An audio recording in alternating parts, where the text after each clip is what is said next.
Oh yes, today I've got a box. And it's not just for the cardboard that I'm excited. It's I've got something in here that I have wanted for such a long time, but there's been one main reason that has stopped us from going ahead with it. So let's take you in and I'll show you what it is. Just checking in on these two before I go up. Are you getting on with that weeding, ladies? Come on. There's a bit of pruning to do afterwards as well. If I just show you on the way up though, we have, just speaking of cardboard, we have, let me go over this bit. Whoa, stood on the asparagus bed. Right, we laid a whole load of cardboard down here last week, underneath here, can you see? Before we put compost on top. So that is the dahlia bed on this side of the arch ready, and same on the other side actually. Pots down, storm damage, no, how will we go on? But you can see we need a little bit more compost there. But yeah, different people have been talking about putting cardboard down, and saying, you know, it takes quite a while to rot.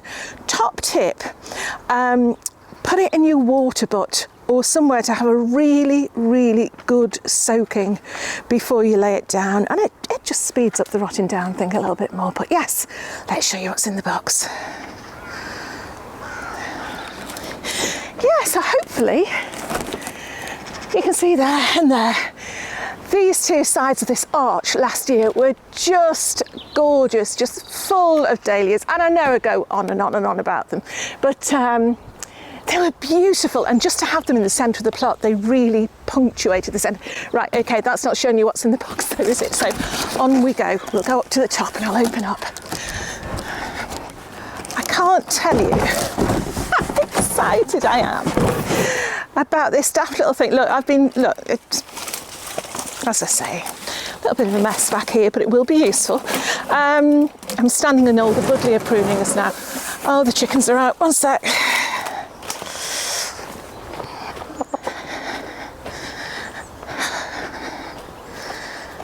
Okay, come on then. Come on then, in here. Right, now you stay there. Oh dear, good girls. Right. Okay, let's start again. Okay, yes, in the box, what do you think? Honestly, I really hope I haven't built this up too much, but I'm just going to open it. Okay, what's your guess? Drum roll. I won't be able to get the tape off either, and I've got no scissors. It is one of those things though, this time of year and over the winter, when you see a big bit of cardboard, if you know dig or anywhere near no dig, it's becoming really useful. But here we go. It's a pond. It's a pond, and I have wanted a pond for so long on this plot. And as I said before, there's one reason that stopped us getting one, and feels awful really, because Mike has a really bad reaction to mosquito bites. So we said, okay, we're not going to risk it. We just won't have one. And then I just went and got one. I just thought, you know, you see like Danny over at the Grow Up channel, Linda at the Feel Good Garden. Linda, you were part of the reason. I'm using it as an excuse. Linda did an absolutely beautiful bird bath the other day on her channel, and it was just so lovely. I'll link both of those so you can go and have a look afterwards to see what they've done with their pond areas and their bird baths. But really lovely, and I love that. And I was thinking, well, where could we put it that is not going to interfere with Mike too much? And I reckon I've got just the place. But it's one of these, it's pre-formed, it's really, really cheap. Again, I could make excuses for buying cheap plastic, but I just did. You know, we don't know how long it's going to be there, but hopefully, and this is what I thought in my head, it'll pay its way in helping the local wildlife, and in turn our fruit and veg. It's a really thin excuse, isn't it? so for that reason, I'm going to allow myself to have it. So yeah, very small. Can fit on my head, but it's quite deep. It's about 1 foot deep, and it's got the steps in. And obviously, I'll put stuff in as well to help things get in and out. I might put a little plank or something to let the little hedgehogs go up and down and have a little wash. But yes, but there's a few places I was considering. I'll show you. Believe it or not, this is the bit behind the chicken coop. And actually, if we walk in, this is the bit that's actually full of bulbs. But can you see that? I may have shown it you before, but someone at some time has sunk a delightful brown plastic bath in there. And it's obviously done the job. I remember when we came, I put in the marsh marigolds and the pulmonaria, the lungwort there, and we've just left it. And so, yeah, all it does really is collect water. It's more of a bog garden. But as you can see, it's neglected. But then this whole area is. But I like that. I like the fact that we've got a whole load of old wood around there. We've got the hedge there. You know, it would be perfect, and a perfect spot for a pond if it wasn't for the fact it's under this great big apple tree. So for that reason, and for that reason only, it's going to be far too dark, and it's just going to get full of leaves. So the second place we thought of was this spot here. You can tell I haven't done any tidying up for this video, can't you? This spot here, so just in front of where the raised beds are, beyond the wheelbarrow, but in an opposite way. This to me seemed far too open.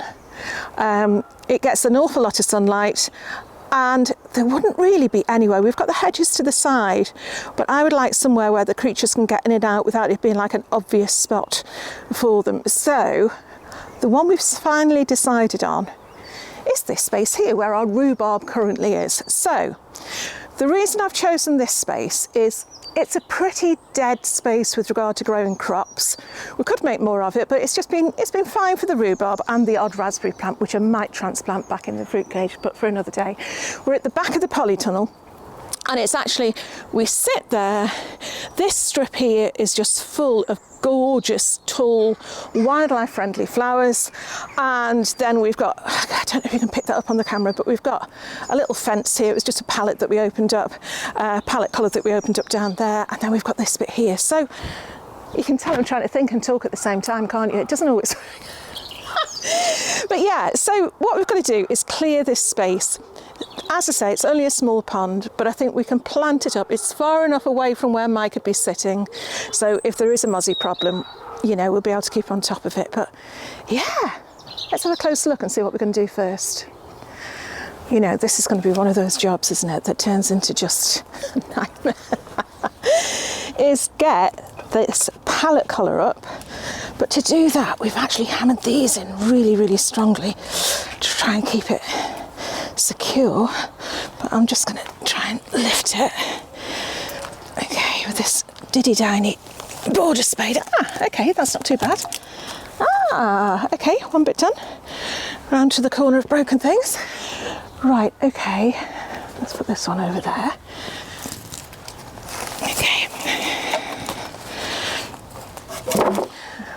Okay, now I come to look at it from, without it being divided. Oh, I've got to be so careful.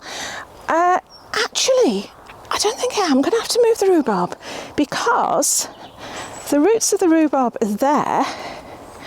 Yes, these raspberry canes will have to go.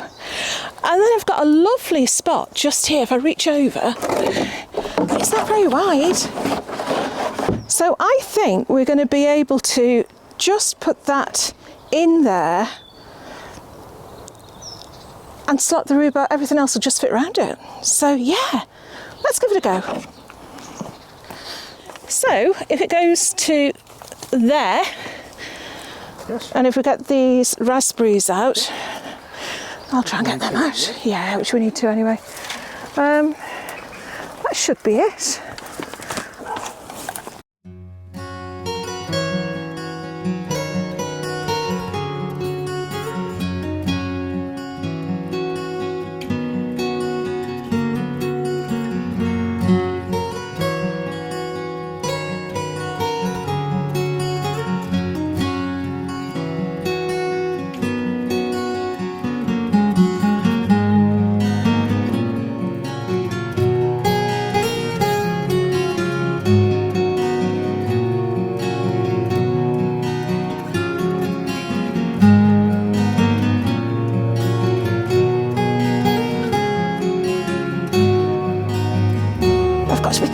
I sit here because we've still got the post from the pallet collar, but hold on.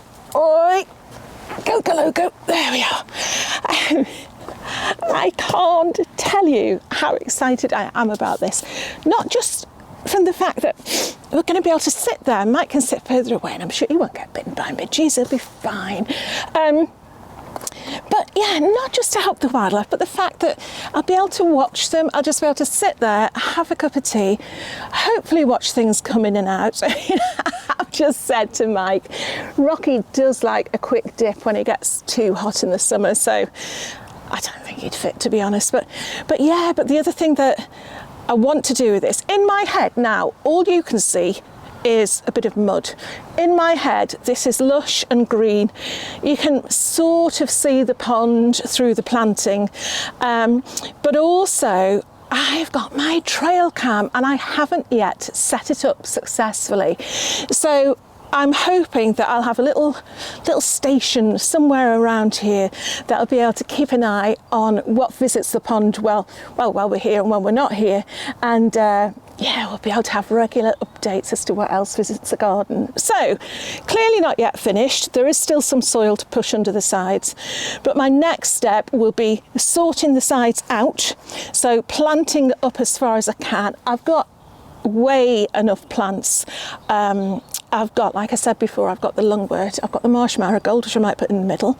I'm going to let it fill up on its own for now. So, if it rains, good, it's going to help it fill up. And I might top it up as and when we need to. I'll make sure there's plenty of surfaces and ledges for creatures to get in and out. But yeah, stage one done. Hope you enjoyed it. You're probably laughing at me, aren't you, and thinking, how can you get so excited for something that's vaguely bigger than a washing up bulb? Thank you very much. And again, thank you to my patrons, because without their subscriptions, I wouldn't have just been able to go out and buy one of these. So thank you so much. And yeah, next time I'll show you it all planted up. Fingers crossed. Bye for now.